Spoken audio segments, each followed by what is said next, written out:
let's talk about high-level strategy, for example. Both of us are in a competitive league. We earn those bye weeks. So there's probably a couple different strategies depending on what your situation is, right?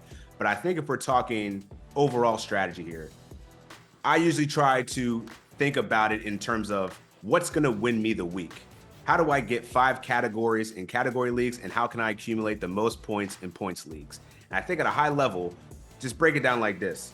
Quantity matters, but quality is better. Target the lighter slates because that's where you're going to get a competitive advantage over your league mate or whoever team you're playing against. And then I would also say, make sure you're paying attention to what your strengths and weaknesses are. Go back, look in the history of the league. How did you fare against that opponent? What areas can you improve upon via the waiver wire to get those extra edges to get you the fantasy gold? But want to know, what other strategies do you have in mind? Yeah, no, you hit the nail on the head because you got to be able to understand your games and your week and plan it out accordingly.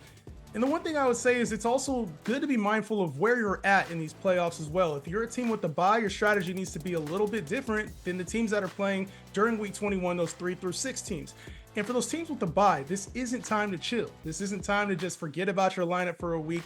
You still need to be active. This is called silly season for a reason. And so you need to be paying attention and picking players up and getting an advantage right now while other players are stressing for their playoff lives.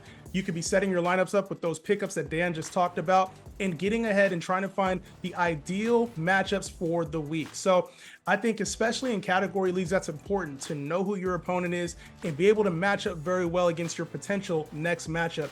For those teams still fighting, it's all or nothing. This isn't time to plan ahead. Now you're in a different seat. You need to try to find a way to get the win for the week.